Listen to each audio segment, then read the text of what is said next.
Twins ఇద్దరికి ఒకటే ముఖం, ఒకటే రూపం ఇస్తారు దేవుడు. హ్మ్. సో, ట్విన్స్ మొఖాల్లో మనం జ్యోతిషం ఎలా చెప్పగలం? అంటే ఫస్ట్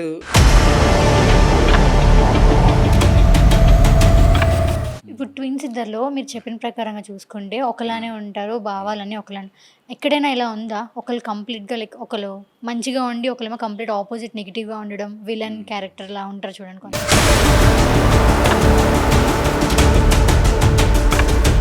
రాజకీయాల్లో వెళ్ళగలరా?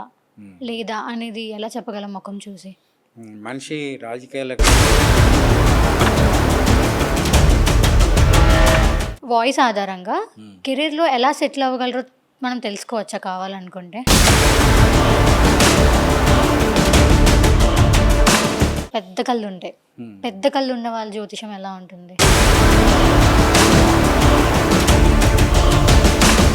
ఇప్పుడు నాకొక డౌట్ ఉంది. మనం ఏమైనా చేయాలనుకున్నప్పుడు మనకి లైక్ బ్రెయిన్ ఒకటి చెప్తది. హార్ట్ ఒకటి చెప్తది. దేన్ని నమ్మి మనం ముందుకెళ్తే మనకు మంచిది? చిన్నపిల్లలు పుట్టగానే వాళ్ళు మొఖం రూపం చూసి చాలామంది చెప్తా ఉంటారు గదా! అంటే మొఖం చాలా అందంగా ఉంది, పోలికలు బావున్నాయి, ఫ్యూచర్‌లో ప్రయోజకుడవుతాడు అని జెప్పి. అలా చెప్పగలమా మనం? ఇప్పుడుంటున్న జనరేషన్‌లో ప్రేమ పిల్లలు చాలా ఎక్కువైపోయాయి. అసలు చేసుకోవచ్చా? చేయకూడదా? ప్రేమ అనేది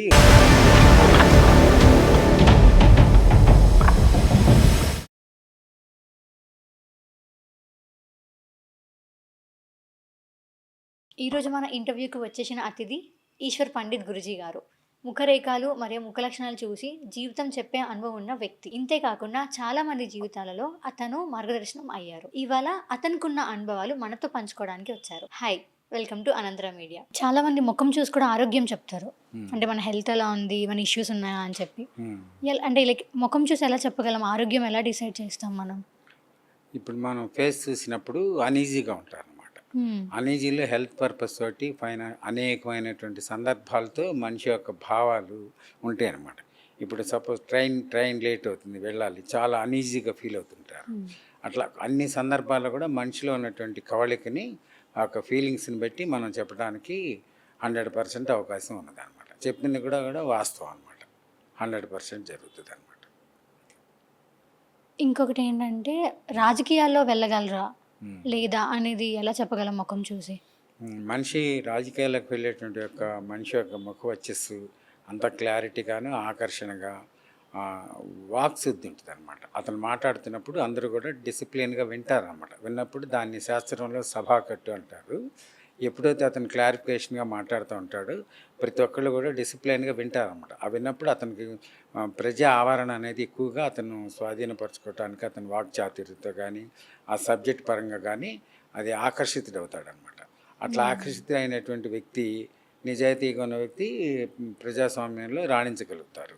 అట్లా వచ్చిన వాళ్ళల్లో కూడా మన చరిత్రలో చూసినప్పుడు ఎన్టీ రామారావు గారు, చంద్రబాబు నాయుడు గారు, చాలామంది ప్రముఖులు అందరూ కూడా ఆ సిస్టంలో చక్కని విధానంలో ఆకర్షణతో ఎదుటి మనిషి యొక్క భావాలు, ప్రజల యొక్క సమస్యలను పరిష్కరించే విధానంగా ఆ యొక్క తప్పొప్పులను వ్యక్తపరుస్తుంటారు. ఆ వ్యక్తపరిచినప్పుడు ప్రజల్లో ఏమిటంటే ఒక నమ్మకం వస్తుంది.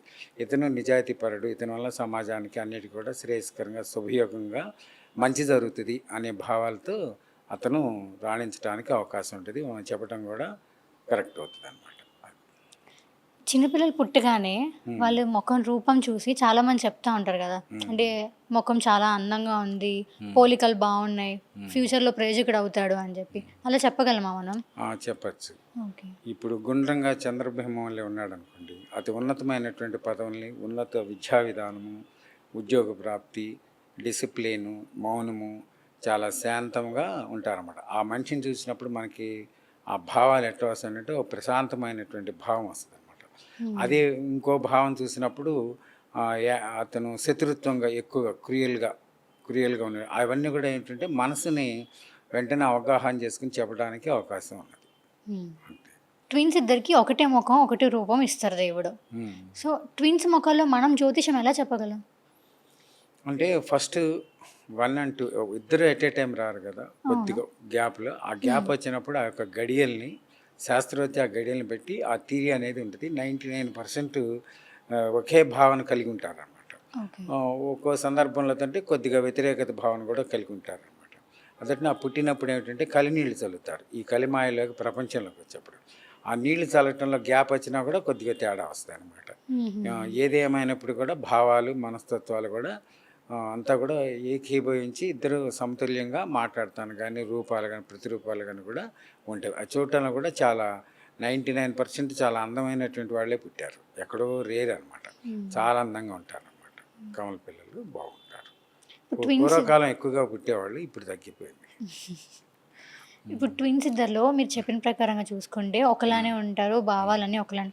ఎక్కడైనా ఇలా ఉందా? ఒకళ్ళు కంప్లీట్‌గా లైక్ ఒకళ్ళు మంచిగా ఉండి ఒకళ్ళేమో కంప్లీట్ ఆపోజిట్ నెగెటివ్‌గా ఉండడం, విలన్ క్యారెక్టర్‌లా ఉంటారు చూడండి కొంతమంది. రేర్ అనమాట. కోపం. కోటి మందిలో ఒక సెట్ అట్లా జరిగింది. మిగతాదంతా నార్మల్‌గా ఉంటుంది. అందరూ సేమ్ యాజ్ ఫర్ వన్ బాగానే ఉన్నారు. ముఖం చూసి లవ్ మ్యారేజా, అరేంజ్ మ్యారేజా చెప్పగలమా?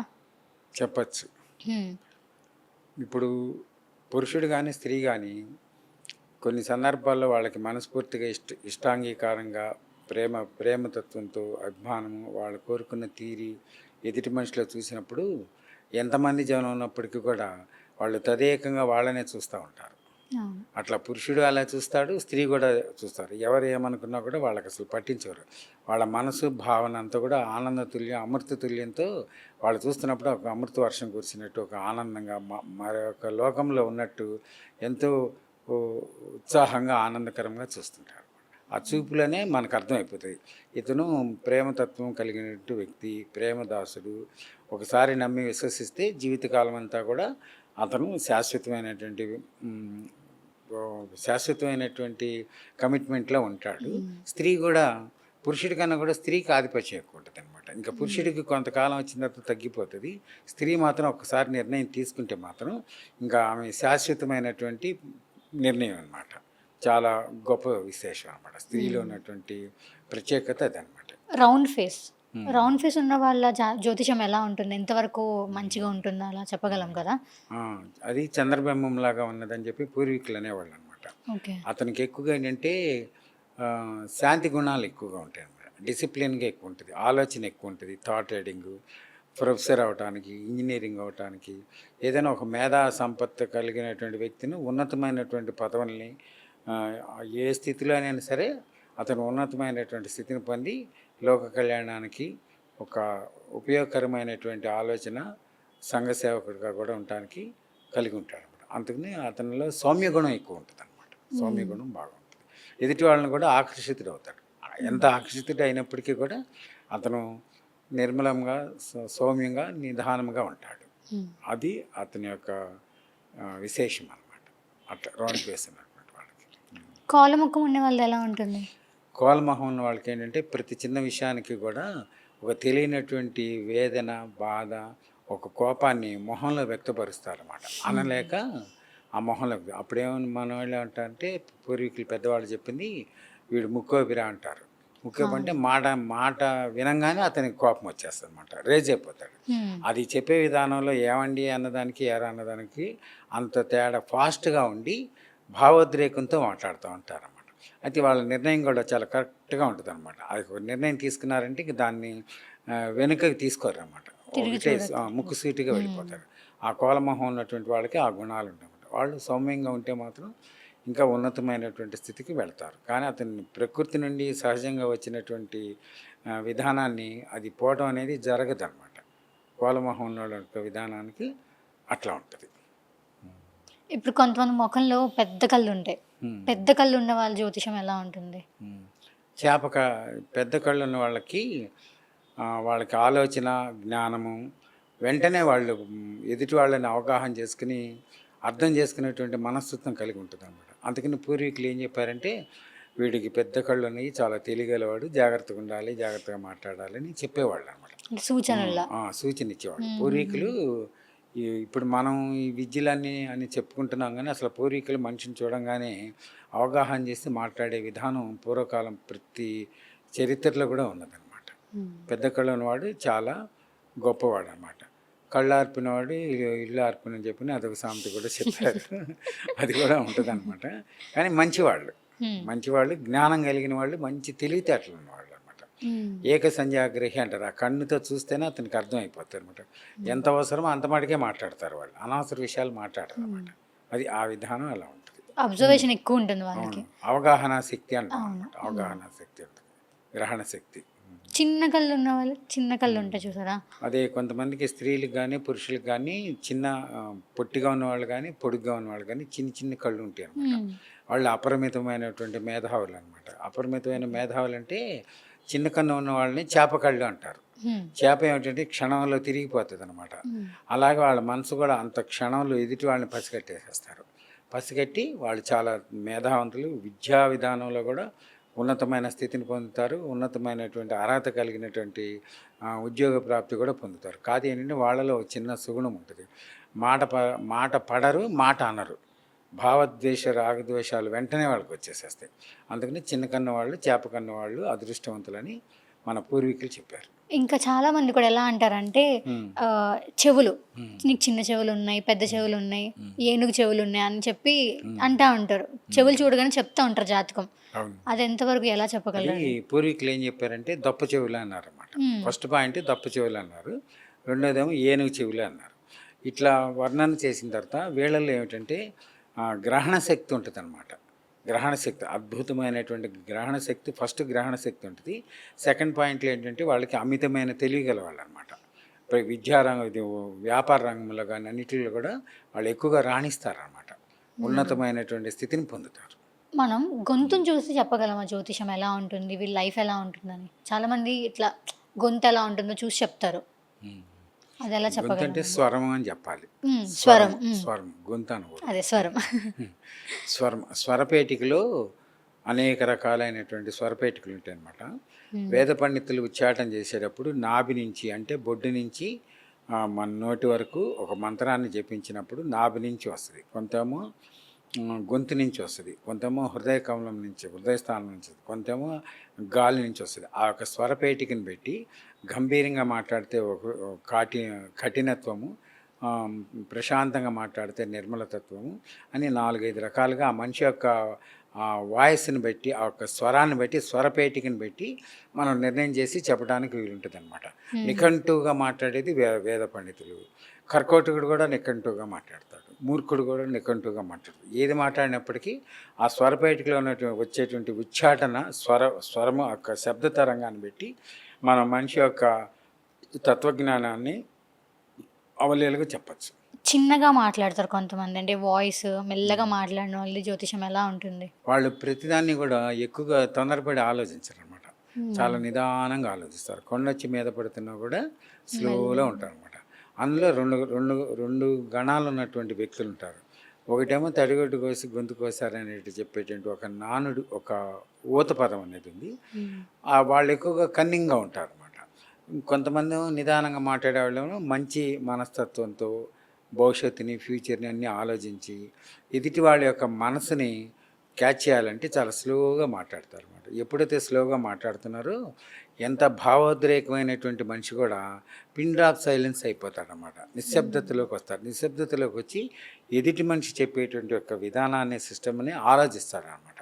ఆ నిదానంగా మాట్లాడేటువంటి వ్యక్తుల్లో ఆ వాయిస్లో మెలోడీలో ఒక ఆకర్షణ ఉంటుంది అనమాట. ఆకర్షణ అనేది ఏంటంటే ఎదుటి మనిషిని యొక్క మనసుని లాగుతాం, వాగ్బంధం చేస్తుంది. వాడు విపరీతంగా మాట్లాడే వ్యక్తి కూడా వీళ్ళ మాటలు విని ఆగి వీళ్ళు చెప్పిన 10 వాక్యాలు విన్న తర్వాత అతను ఒక మాట అడుగుతాడు అన్నమాట. అంత డిసిప్లిన్ కంట్రోల్ చేసేది ఒక లో వాయిస్ వల్ల, నిదానమైనటువంటి మాట వల్ల మనిషిలో ఒక అద్భుతమైనటువంటి శక్తి ఉంటుంది అనమాట ఆ వాయిస్లో. ఆ విధానం అలా ఉంటుంది. మరి ఫాస్ట్గా మాట్లాడేస్తారు కొంతమంది, అంటే తుత్తరాగక ఫాస్ట్గా మాట్లాడడం అలా చేస్తూ ఉంటారు. వాళ్ళది ఎలా ఉంటుంది? వాళ్ళకి మైండ్ సెట్ ఎప్పుడు కూడా ఫాస్ట్గా ఉంటుంది అనమాట. ఈ కూర్చున్నా లేచినా ఒకటే పరిగెత్తుతూ ఉంటారు అనమాట. వాళ్ళకి ఏంటంటే ఆ భావన అనేది, ఆ సమస్య అనేది, ఆ ప్రాబ్లం అనేది వెంటనే క్లారిఫికేషన్ వచ్చేయాలి. ఆ వచ్చేయాలంటే వాళ్ళు తట్టుకోలేరు అనమాట. ఆ తట్టుకోలేని సైకిరాస్ట్ల మానసికమైన స్థితిలో ఏం చేస్తారంటే ఫాస్ట్గా మాట్లాడతారన్నమాట. ఎదుటి వాళ్ళు ఎప్పుడైతే మనం కొద్దిగా స్ట్రాంగ్గా చెప్పామో అప్పుడు వాళ్ళు డిసిప్లిన్ అయిపోతారు. వాళ్ళకి ఏంటంటే వెంటనే ఆన్సర్ రావాలి. ప్రశ్న వేయగానే వెంటనే ఆన్సర్ రావాలి. ఆ జవాబు రావాలంటే వాళ్ళు ఆగలేరు అన్నమాట. ఒక్కసారి అడగాల్సింది 10 సార్లు అడుగుతారు. 10 సార్లు అడిగినా 11 సార్లు అడిగినా ఎదుటి వ్యక్తి ఒక్క మాటే చెప్తాడు కాబట్టి అప్పుడు అతను కూల్ అయిపోతాడు అనమాట. డిసిప్లిన్లోకి వస్తాడనమాట. వాళ్ళకి వెంటనే జరిగిపోవాలి, చెప్పింది తెలియాలి, అడిగిన ప్రశ్నకి వెంటనే తెలియాలి. ఆ విధానం అనేది వాళ్ళకి ఉంటుందన్నమాట. ఇప్పుడు మనకి పుట్టిన వెంటనే ఒక పేరు పెడతారు. అది కూడా మనం పుట్టిన గడియల ప్రకారంగా పెడతారు. చాలా మంది అంటారు కదా, పేరు పలికే విధానం మనం మారిస్తే వాళ్ళ జీవితం మారుతుంది అని చెప్పి అంటారు. అది దాని మీద మీ అభిప్రాయం ఎలా ఉంటుంది? ఏంటి అసలు? పేరు పుట్టినప్పుడు శాస్త్ర ప్రకారంగా, గడియ ప్రకారంగా, పంచాంగరీత్యా పెట్టినటువంటి ఒక విధానాలు 100కి 80% సక్సెస్ అవుతారు. 20% సక్సెస్ కారన్నమాట. అప్పుడు వాళ్ళకి ఏంటంటే నిక్నేమ్ ఏదో పెట్టుకుంటారు. ఆ పెట్టుకున్నప్పుడు అది వాళ్ళ జీవితంలో ఒక వెలుగుబాటలాగా సక్సెస్ఫుల్గా వస్తారు. కొంతమంది సినిమా యాక్టర్స్ పేర్లన్నీ కూడా వేరే ఉంటాయి, కానీ వాళ్ళకి మరో రకంగా పెడతారన్నమాట. అవి అవి పెట్టిన తర్వాత వాళ్ళు జీవితంలో ఎంతో ఉన్నత స్థితికి వచ్చారు. ఇప్పుడు చిరంజీవి ఉంది, అతని పేరు వాస్తవికంగా ఏదో శంకర్ అని ఉంది, కానీ చిరంజీవి అనేటువంటి టైటిల్తో అతనేంటి విస్తృతమైనటువంటి సక్సెస్ఫుల్ సినీ ఫీల్డ్లో సక్సెస్, మంచి అధిష్టానపరుడు అయ్యాడు అనమాట. అట్లా పేరులో 20% మాత్రం సక్సెస్ అవ్వరు, 80% అవుతారు. ఈ 20% పర్సన్స్ కూడా ఏదో ఒక లక్కీ పేరు అనమాట. ఆ వచ్చినప్పుడు అది పిలిచినప్పుడు వాళ్ళు వృద్ధిలోకి వస్తారు. చాలా శుభయోగం, ఆనందయోగం. మన వాయిస్ ప్రకారంగా మనం లవ్ మ్యారేజా, అరేంజ్ మ్యారేజా అని నిర్ణయించగలమా? చెప్పచ్చు. స్త్రీనేమో ఎదుటి యొక్క వ్యక్తిని, పురుషుణ్ణి సంపూర్ణంగా అర్థం చేసుకుని ఎంత భావోద్రేకమైన కోపగ్రస్తురాలైనప్పటికీ అతని యొక్క ప్రేమకి దాసురాలైపోయి చాలా స్మూత్గా మాట్లాడుతుంది అనమాట.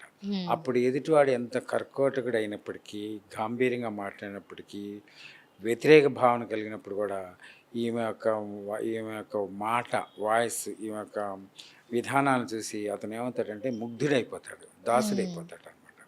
ఎప్పుడైతే దాసుడైపోయి ఆమె యొక్క సత్సంగాన్ని చేసి జీవితంలోకి వస్తాడు, అప్పుడు మళ్ళీ ఈ విశ్వరూపం చూపిస్తుంది అనమాట.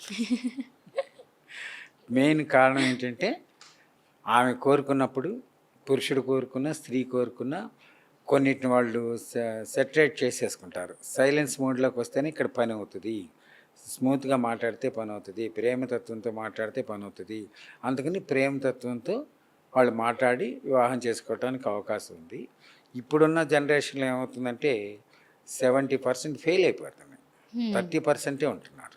వాయిస్ ఆధారంగా కెరీర్లో ఎలా సెటిల్ అవ్వగలరో మనం తెలుసుకోవచ్చా కావాలనుకుంటే? తెలుసుకోవచ్చు. ఇప్పుడు పురుషోత్తముడికి అలెగ్జాండర్కి యుద్ధం జరిగింది. యుద్ధం జరిగినప్పుడు పురుషోత్తముడిని దొంగచాటుగా అలెగ్జాండర్ కొట్టి వెన్నుపోటు పొడిచి స్వాధీనం చేసుకుని బంధిస్తాడు. బంధించినప్పుడు పురుషోత్తముడు ఏం చెప్తాడంటే, అలెగ్జాండర్ అడుగుతాడు, ఇప్పుడు నీకు పనిష్మెంట్ ఇవ్వాలి, ఏం చేయాలి అని అడుగుతాడు. అతను ఏం చెప్తాడంటే, నువ్వు రాజువే, నేను రాజునే, రాజును రాజుగా గౌరవించు అని చెప్తాడనమాట. అంత బందీ అయిపోయినప్పటికీ కూడా, శత్రువు దగ్గర ఉన్నప్పటికి కూడా అతనిలో ఉన్నటువంటి ధైర్య పరాక్రమాలు, అతను దివ్యమైన శక్తితో అతను చెప్పేది ఏంటంటే, నేను రాజును కాబట్టి నన్ను రాజుగానే నువ్వు గౌరవించంటాడు. అప్పుడు అతని యొక్క ధైర్యానికి, అతని యొక్క వాయిస్కి అలెగ్జాండర్ సరెండర్ అయిపోయి, స్వాధీనమైపోయి, పాదాబంధనం చేసి అతని ఉన్నత స్థితిని గౌరవించి పంపిస్తాడనమాట. అది కేవలం ఏమవుతుందంటే, ఆ యొక్క స్వరపేటికలో ఎదుటి మనిషి యొక్క మాటను మార్చేటువంటి మెలోడీ, ఒక అద్భుతమైనటువంటి శక్తి మానవుడిలో నిమిడీకృతమై ఉంటుంది అనమాట. అది సందర్భరహితంగా మాట్లాడి ఒక ధర్మపదంగా మాట్లాడినప్పుడు జీవితంలో విజయాన్నే పొందారు. చరిత్ర పుటలు ఎంతోమంది మహనీయులు, గొప్ప గొప్ప ప్రొఫెసర్స్ కానీ అందరూ కూడా ఒక మాటల వలన కూడా వాళ్ళు ప్రపంచ చరిత్రలో లిఖించబడ్డారు. అల్లూరి సీతారామరాజు బ్రిటిష్ వాళ్ళని వ్యతిరేకించినప్పుడు అతనిలో ఉన్నటువంటి శక్తి మొత్తాన్ని కూడా ప్రేరణ చేసి ఒక గంభీరమైనటువంటి వాక్యాలతో సమాజాన్ని తను తిప్పుకున్నాడు పోరాటంలో. ఒక గొప్ప వ్యక్తి, యోధుడిగా చరిత్ర పుటల్లో నిలిచాడు. అది నిలవడానికి కారణం ఏంటంటే, అతని యొక్క మనసులో ఉన్నటువంటి ఉన్నత ఆశయాలని, దేశం కోసం, ప్రజల కోసం ఆయన మాట్లాడినటువంటి విధానాన్ని ఎంతో మార్పు, చైతన్యాన్ని తీసుకొచ్చింది, ప్రజా చైతన్యాన్నే తీసుకొచ్చింది. అంత తీసుకురావడానికి, అంత ఫాస్ట్గా రావడానికి అంటే చదువుకొని వయోవృద్ధులు కూడా, పామరుడు కూడా అతని మాటలో ఉన్నటువంటి విధానాన్ని మనసు అంగీకరించి ఆత్మబోధ జరిగి ఒక విప్లవ వీరుడు, ఒక విప్లవకారులు అయిపోయారు అందరూ కూడా. అది కూడా వాయిస్కి సంబంధించింది. మనతో ఉన్న మనుషులకి నార్మల్గా నత్తు ఉంటుంది కొంతమందికి. కొంతమంది ఏమో నత్తు ఉంటే అదృష్టం అంటారు, కొంతమంది ఏమో అదృష్టం ఉండదు అని అంటూ ఉంటారు. ఈ నత్తి అనేది పూర్వకాలంలో చాలా వరకు ఎక్కువగా వస్తూ ఉండేది అనమాట. సరే అక్కడ జెన్యున్ లోపం వల్ల కానీ, ఆహార లోపం వల్ల కానీ, సైంటిఫిక్ రీజన్లో కానీ, హెల్త్ రీత్యా కూడా ఆ ప్రాబ్లం అనేది క్రియేట్ అయ్యేది. ఆ రోజుల్లో ఏంటంటే మూఢ ప్రజలు కానీ, తెలిసినటువంటి జ్ఞానులు కానీ అన్ని రకాల సమతుల్యంలో ఉండేవాళ్ళు మానవులు. అందులో మేధావులు ఏం చేశారంటే నత్తింటే జీవితకాలం అంతా బాధపడతాం, ఏదైనా చేయరాని చేసుకుంటారనేటువంటి భయంతో వాళ్ళ యొక్క జీవిత రక్షణ కోసం నత్తింటే చాలా అదృష్టం అని చెప్పారనమాట. ఆహా! పళ్ళెత్తున్నా, వంకర ఏ అవయవంలో ఏ లోపం వచ్చినప్పుడు కూడా లోక కళ్యాణం కోసం వాళ్ళ యొక్క జీవితాల్ని మళ్ళీ ఎటువంటి ఆత్మహత్యలు చేసుకోకుండా 10 మందిలో అతన్ని కించపరచకుండా ఉండటం కోసం అదృష్టం అనేటువంటి పదాన్ని తీసుకొచ్చి పెట్టినప్పుడు వాళ్ళకి ఎప్పుడైతే నెగిటివ్ థాట్ వచ్చినప్పటికీ, చెడు ఆలోచన వచ్చినప్పటికీ కూడా ఈ వాక్యం ఎప్పుడు కూడా వాళ్ళ జీవితకాలం మొత్తానికి శ్రేయస్కరంగా, శ్రేయోభిలాషగా, రక్షణగా ఉపయోగపడింది అనమాట. అందువల్ల అది మంచిది, అదృష్టం అని చెప్పారు. కారణం అదే అనమాట. ఓకే. అంటే ఇప్పుడు అంటే అంటా ఉంటారు కదా, లైక్ నా దొంతు పన్ను ఉన్న ఒక పన్ను వంకరగా వచ్చినా అదృష్టం అంటా ఉంటారు. అయితే అది లైక్ అది కరెక్ట్ కాదనమాట. ఆ, అంటే ఆ మాట అంటే వాళ్ళకి రక్షణ ఉంటుంది. అక్కడ ఏంటంటే డిసప్పాయింట్ కారనమాట, ఫీల్ అవరు. నాకు ఈ శరీరంలో ఈ అవయవం లోపం వచ్చింది అనేటువంటి డిసప్పాయింట్ లేకుండా తేజవంతంగా, ఆనందంగా ఆ తప్పును మర్చిపోవటానికి అదృష్టం అనేటువంటి పదం అనేది చెప్పారనమాట. ఈ అదృష్టం అనేది కూడా ఏంటంటే అది ఒక మూఢనమ్మకంగా చెప్పారు. బ్రిటిష్ వాళ్ళు మన ఇండియా నుండి, మన భారతదేశం వదిలిపెట్టి వెళ్ళిపోయేటప్పుడు ట్రాన్స్పోర్ట్, రోడ్లు, కొన్ని రవాణా ఇవన్నీ కూడా వాళ్ళు చెడగొట్టలేకపోయారు అనమాట. అప్పుడు వాళ్ళు ఏం చెప్పారంటే వాళ్ళ స్వార్థం కోసం ఉపయోగించుకుని వాటిని డిస్మాండిల్ చేయడానికి కుదరక భారతీయుల అదృష్టవంతులు అనే పదం కూడా బ్రిటిష్ వాడి దగ్గర కూడా వచ్చింది. వాళ్ళు ఎన్ని రోడ్లన్నీ స్క్రాప్ చేస్తాడు, చేయలేడు కదా. అప్పుడు చెప్పారన్నమాట భారతీయుల అదృష్టవంతులు అని. అది ఈ పదం ఇప్పుడు కాదు, ఏనాటి నుంచి వచ్చి ఆ మాట వల్ల మంచే జరుగుతూ ఉంది కానీ చెడు జరగట్ల. అది ప్రతి వ్యక్తి కూడా అది అదృష్టం అనేటువంటి ఆశతో, ఒక భావంతో, ఉత్సాహంగా జీవితాన్ని వాళ్ళు ముందుకు సాగారు. పిల్లల గొంతు వారి భవిష్యత్తు తెలుస్తుందా? తెలుస్తుంది. ఇప్పుడు పిల్లలు అనేక రకమైనటువంటి మానవ జన్మలో అనేక మంది సృష్టిలో పుట్టారు. వాళ్ళలో ఏంటంటే ఒక్కొక్కళ్ళ విధానంలో ఒక్కొక్క భాష వస్తుంది అనమాట. ఒకళ్ళు కఠినంగా మాట్లాడతారు, ఒకళ్ళేమో నిదానంగా మాట్లాడతారు, కొంతమంది ఏమో ఫాస్ట్గా మాట్లాడతారు. ఇవన్నీ కూడా ఏంటంటే మనస్తత్వాన్ని బట్టి మాట్లాడతారు అనమాట. వాళ్ళకు ఉండేటువంటి సైకాలజీ, మనస్తత్వము, ఆరోగ్యరీత్యా, హెల్త్ రీత్యా, వాళ్ళకుండే స్ట్రెస్ని బట్టి కొన్ని ప్రభావాలు, కుటుంబ ప్రభావాలు కానీ, ప్రేమ వ్యవహారాలు కానీ, వ్యాపారరీత్యా కానీ వాళ్ళకు ఉన్నటువంటి యొక్క ప్రేరణ వల్ల ఆ గొంతు అనేది ఆ యొక్క సందర్భాన్ని బట్టి మాట్లాడతారు. ఆ మాట్లాడినప్పుడు ఏమవుతుందంటే, ఇప్పుడు అప్పులు చేశారు, ఆయన దగ్గరికి వెళ్ళి ఎంతసేపటికి ఏమంటాడు, ఏడుస్తాడు, నాకు అప్పులు తీరలేదు. ఆ బాధ, ఆ మాట వేరు. ఒక మార్వాడి దగ్గరికి వెళ్ళాం, వాడికి బంగారం రేటు పెరిగింది, వాడు ఎంతో ఆనందంగా మాట్లాడతాడు. అవన్నీ సందర్భాలను బట్టి ఒక మాట స్వరపేటిక అనేది వస్తూ ఉంటుంది అన్నమాట. ఆ వచ్చినప్పుడు మనకి వెంటనే గ్రహణ శక్తి మానవుడికి భగవంతుడు ఇచ్చినటువంటి వరం అన్నమాట. సందర్భాన్ని బట్టి కూడా మనం చెప్పడానికి 100% కరెక్ట్ అవుతుంది అనమాట. అట్లా జరుగుతుంది. ఈశ్వర్ గురుజీ పండిత్ గారు పేరు చెప్పంగానే పండితులు శాస్త్రవేత్తల ప్రకారంగా చెప్తా ఉంటారు. దానికి ఆధారం ఏంటి? ఇప్పుడు ఒక మనిషి పేరు చెప్పినప్పుడు ఈశ్వర్ అని చెప్పామనుకోండి, అతని మనస్తత్వం అంతా కూడా ప్రశాంతంగా, నిదానంగా, నిర్మలంగా ఉంటుంది. అంటే దైవ గుణాలు ఎక్కువగా కలిగి ఉంటాయి కాబట్టి అతని యొక్క విధానాన్ని ఈశ్వర్ని చెప్తాము. అదే కిరణమయ్య అన్నాం అనుకోండి, కోపం ఎక్కువ ఉంటుంది వాళ్ళకి, ఆలోచన తక్కువ ఉంటుంది, కోపం ఎక్కువ ఉంటుంది అనమాట. తర్వాత ఏం చేస్తారు, ఇది నేను తొందరపడ్డాను, మాట్లాడానని చెప్పి నిదానంగా ఆలోచించి తెలుసుకుంటారు. ఆ కీ వచ్చినప్పుడేమో సంఖ్యాశాస్త్రం కానీ శాస్త్రరీత్యా కీ వస్తేనేమో కుజుడు ఉంటాడు అనమాట. ఈశ్వర్ వచ్చారనుకోండి, అక్కడ వృషభం అనమాట, కృత్తికా నక్షత్రం, అక్కడేమవుతుంది, శాంతతత్వం కలిగి ఉంటుంది. ఆ జ్యోతికి 27 నక్షత్రాలు, 27 గ్రహాల ప్రభావం వల్ల ఆ పేరు చెప్పి రవి అని చెప్పాం అనుకోండి, రవి అనేది ఎంతసేపటికి ఎదుటివాడి మీద ఆధారపడి ఉంటాడు అనమాట. అదే బాక్షరం వచ్చింది అనుకోండి, భానుమతి, ఆమె ఎప్పుడు కూడా రాయల్టీగా, రియాలిటీగా, ఆనెస్ట్గా, ఒక తెలియనటువంటి ఉన్నతమైనటువంటి ఆలోచనతో స్థితిగతిగా ఉంటుంది అనమాట. ఆ పేరు చెప్పిన విధానంలో సంఖ్యాశాస్త్రంలో వచ్చినటువంటి యొక్క బీజాక్షరాలు పెట్టి మనము చెప్పడానికి 100% అవకాశం ఉన్నదన్నమాట. ఆ విధానం వల్ల కూడా చెప్పడం అనేది జరుగుతుంది. చెప్పిన ఎప్పుడు కూడా కరెక్ట్గా ఉంటుంది అనమాట. గురుజీ గారు, మనుషుల యొక్క మనస్తత్వ శాస్త్రం గురించి ఒకసారి నాకు కొంచెం చెప్తారా? మనసు అనేది ప్రతి వ్యక్తిలో కూడా ఒక సముద్రం వల్లే ఉంటుంది అనమాట. పాజిటివ్ నెగిటివ్ ఉంటుంది. ఆ మనస్తత్వంతో చూసినప్పుడు అతని మనసులో ఏదైనా ఒక కోరిక తీరాలి, ఒక ఉన్నతమైన స్థితికి వెళ్ళాలి, చదువుకోవాలి, ఉద్యోగం సాధించాలి, లాయర్ అవ్వాలి, డాక్టర్ అవ్వాలి, ఒక రాజకీయ నాయకుడు అవ్వాలన్నప్పుడు అతని మనసుతో ముందు భావన చేస్తాడు. భావన చేసి, ఆలోచన చేసి చూసుకుంటాడు. అంతరాత్మంగా చూసుకుంటాడు, హృదయ కమలంగా చూసుకుంటాడు. ఆ చూసినప్పుడు ఎప్పుడైతే ఆ ప్రింట్ అనేది జరిగిపోతుందో మనసు ఆలోచన చేసినప్పుడు అది యథావిధిగా జరిగిపోతుంది అనమాట. ఇప్పుడు తల్లిని చూసే ప్రేమ వేరు, భార్యను చూసే ప్రేమ వేరు, ప్రియురాలను చూసే ప్రేమ వేరు, గర్ల్ ఫ్రెండ్ చూసే ప్రేమ వేరు. ఆ ప్రేమతత్వం అనేది అతని మనసుకి తల్లి దగ్గర ఉన్నప్పుడు ఉన్నటువంటి ప్రేమ ఏమిటి, భార్య ప్రేమ ఏమిటి, ప్రియురాల ప్రేమ ఏమిటి అన్నది మనసు చెప్తుంది అనమాట. అది గ్రహించటమే మానవుడి యొక్క గొప్ప మేధాశక్తి, జ్ఞానము అంటాడనమాట. ప్రతి ఒక్కటి కూడా మనసుతో మనం ఆలోచించి చేసినప్పుడు అది ఖచ్చితంగా జరిగి తీరుతుంది అనమాట. అదే మంత్రం, మాటే మంత్రం అన్నాడు.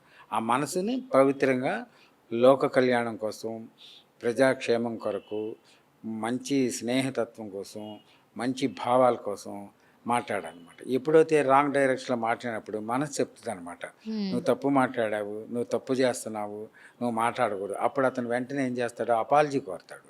స్త్రీ అయినా క్షమాభిక్ష అడుగుతుంది, పురుషుడైనా క్షమాభిక్ష అడుగుతుంది అనమాట. అందుకని మనసుని ఎప్పుడు కూడా మన మనసుని స్వాధీనంలో మనం ఉంచుకుని ఒక ఉన్నత ఆశయాన్ని కోరుకుంటే జీవితంలో మానవుడు సాధించలేనిదంటూ ఏమీ లేదు ఇప్పుడు అడుగు చరిత్రలో. అయితే ఏమిటంటే ఆ మనసును పట్టుకోవడం అనేది పూర్వీకులు ఏం చెప్పారంటే అష్టాంగ మార్గం కానీ యోగా కానీ అన్ని దానిలో సోహం భావేన పూజితే అపజ గాయత్రి అన్నాడు. నువ్వు గాయత్రి మంత్రంతో సమానము. ఒక గాలిని పీల్చడం వదలటం, సోహం రేచకం పూచకం సోహం. ఈ సోహం అనేటువంటి భావం చేసినప్పుడు మనసులో ఉన్నటువంటి యొక్క ఆలోచనలన్నీ కూడా కంట్రోల్ అయిపోయి అతను నిర్మల నిశ్చల స్థితికి వస్తాడన్నమాట. ఆ నిశ్చల స్థితికి వచ్చినప్పుడు అతను ఏం చేయాలి, ఏమిటి అనేది ఒక స్థిర నిర్ణయానికి వస్తారన్నమాట. అన్నీ కూడా ఒక మంచి పద్ధతి విధానానికి సిస్టంలోకి వస్తారన్నమాట. ఆ మనసును పట్టుకోవాలి. ఆ మనసును పట్టుకున్నప్పుడే మనం ప్రపంచాన్ని జయించామని చెప్తాం. ప్రొఫెసర్స్ కానీ అందరూ కూడా ఇప్పుడు మన భారతదేశ చరిత్రలో గణిత శాస్త్రంలో రామాంజనాచార్య, ఇంగ్లాండ్లో హార్డ్లీ అనమాట. వీళ్ళిద్దరూ కూడా గణిత శాస్త్రం ప్రపంచ చరిత్రలో నిలిచిపోయారు సూర్యచంద్రరాజులు ఉన్నంతకాలం.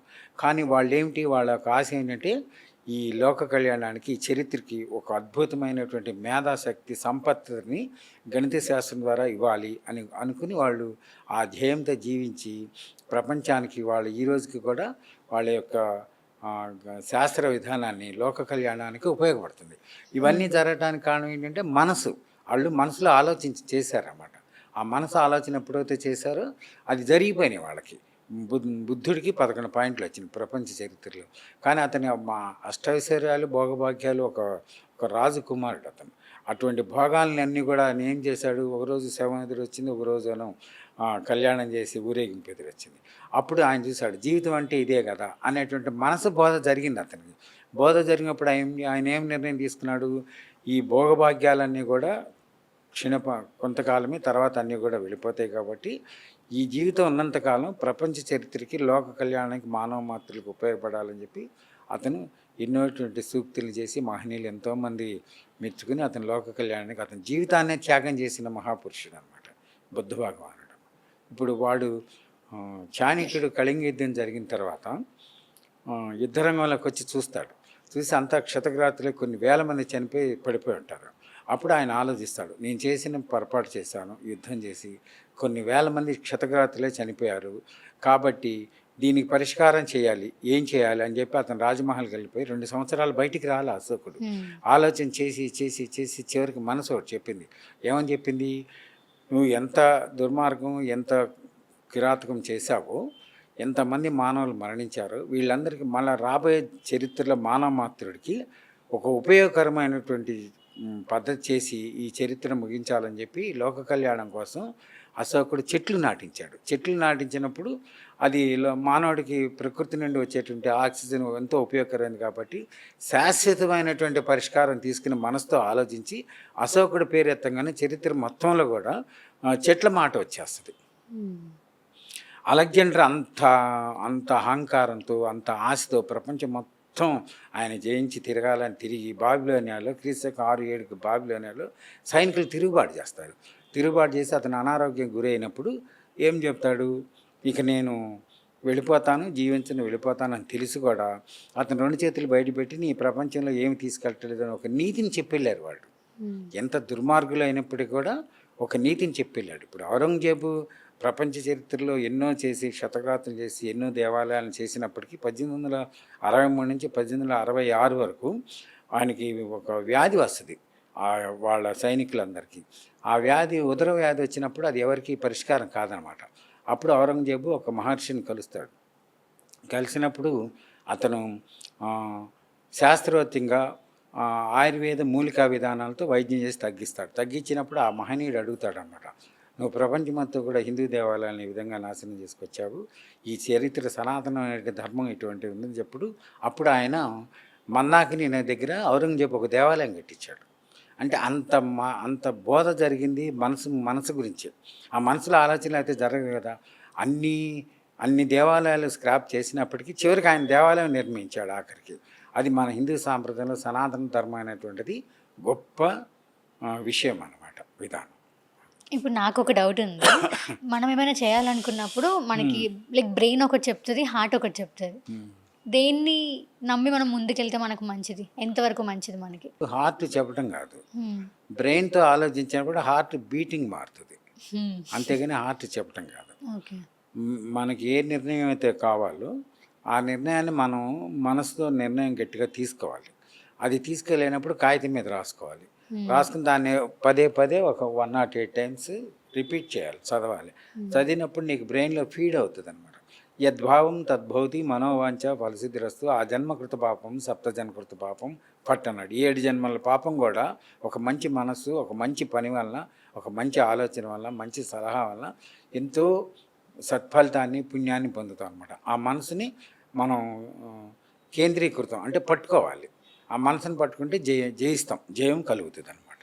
అది మెయిన్ మనసుతో ఆలోచించాలి, చేసినప్పుడు జరుగుతుంది. పండిత్ ఈశ్వర్ గురూజీ గారు ఒక మనిషి యొక్క ఆలోచన తత్వం ఎలా ఉండాలి, సమాజంలో ఎలా ఉండగలరు, ఎలా బతకగలరు, ఒక ఆలోచన ప్రకారంగా మనం నడుస్తాం కాబట్టి ఆ ఆలోచన ఎలా ఉంటే మనకు మంచిది? మానవ జన్మలో మనిషికి ఆలోచన అనేది ఫస్ట్ ముఖ్యమైన ప్రధానమైనటువంటి పద్ధతి అనమాట.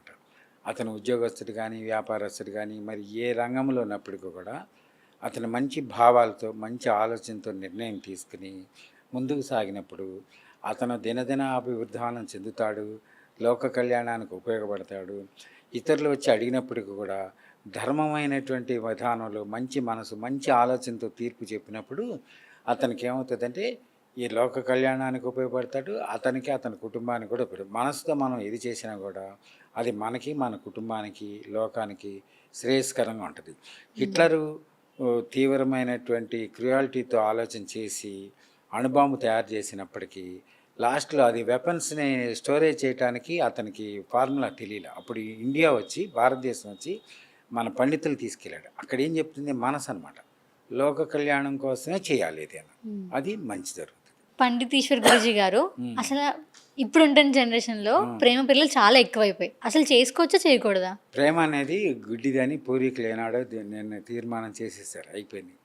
ఇప్పుడున్న ప్రేమలన్నీ కూడా తాత్కాలికమైనటువంటి, ఏది కూడా శాశ్వతమైనటువంటి లేదు. అందుకని జీవితంలో ఆలోచించి ప్రతి ఒక్కటి కూడా ఆలోచించి ఫ్యూచర్ని అతను మనకు అర్హత ఆమె అర్హతరాలా అనేది గట్టి నిర్ణయం తీసుకుని అది స్వార్థం కాకుండా నిస్వార్థంగా మనీ మైండ్ కాకుండా కష్టపడి ఇద్దరు కూడా కష్టపడి వృద్ధిలోకి రావాలి. ఏదో పెద్దవాళ్ళు ఇచ్చిన దాన్ని జాగ్రత్త చేయాలి, ఇంకా వృద్ధిలో తీసుకురావాలి. మనసుని జాగ్రత్తగా పట్టుకుని ఆలోచించి శారీరకమైనటువంటి వీక్నెస్ని లోబడి కాకుండా మనసుతో ఆలోచించి తీసుకుంటే మాత్రం సక్సెస్ఫుల్ అవుతారు. ఇప్పుడు పండిత్ ఈశ్వర్ గురూజీ గారు చాలా మంది ప్రేమ పిల్లలు చేసుకుందాం అనుకుంటారు. చేసుకునే ముందు పేరెంట్స్కి చెప్తే వాళ్ళు ఒప్పుకుంటారు. ఒప్పుకొని కూడా జాతకాలు ఇద్దరు చూపించి మ్యాచ్ అవుతున్నాయి లేవా అని అనుకుంటారు. సో కొంతమందికి మ్యాచ్ అవ్వకపోయినా సర్లే ఏముందిలే ఏం కాదులే అన్నట్టు కొంతమంది తీసేసుకొని ప్రేమ పిల్లలు చేపించేస్తారు. సో వాళ్ళ ఫ్యూచర్ ఎంతవరకు ఎలా ఉంటుంది, అంటే ఫ్యూచర్ బాగుంటుందా? జాతకాలు కవలకపోయినా కొంతమంది చేసేసుకున్నా కూడా ఫ్యూచర్ బాగానే ఉంటుందా? అక్కడ ఏం జరుగుతుందంటేనండి, జాతకరీత్యా చూసినప్పుడు మైనస్ ప్లస్ పాజిటివ్ నెగిటివ్ ఉన్నప్పటికీ కూడా కొంతమంది నిర్ణయం తీసుకుంటారు. జాతకం బాగోపోయినా మనం చేయాలంటే వాళ్ళు అక్కడ ఏం చేస్తారు, అక్కడ ఆ నెగిటివ్ని తీసేస్తారు. వాళ్ళు తీసేసుకుంటారు. తీసేసుకుని మన జాతకం బాగోపోయినా పెళ్లి చేసుకుంటున్నాం కాబట్టి మనం హ్యాపీగా సంతోషంగా జీవించాలి అని ఒక నిర్ణయం తీసేసుకుంటారు. ఆ నిర్ణయమే శ్రీరామ రక్ష. అంతే. అది అట్లా చేసుకోవచ్చు. దానివల్ల ఏం తప్పు లేదు. ఇంకా వాళ్ళకి ఈ జాతకాలతో కూడా పని లేదు, మనసు పని చేస్తూ ఉంటుంది అనమాట. అది చాలా జాగ్రత్తగా ఉంటారు వాళ్ళు. అది కూడా మంచిది. అంటే ఏదో అవుతుందని భయంతో జాగ్రత్త పడతారు. చాలా జాగ్రత్తగా ఉంటారు. ఇప్పుడు బాగుందని అశ్రద్ధకి వెళ్ళి పడే కన్నా కూడా బాగోలేదనే దానిలో ఎక్కువ జాగ్రత్త ఉంటుంది, కాన్ఫిడెన్స్ ఎక్కువ ఉంటుంది అనమాట. ఆలోచన జ్ఞానం బాగుంటుంది అనమాట.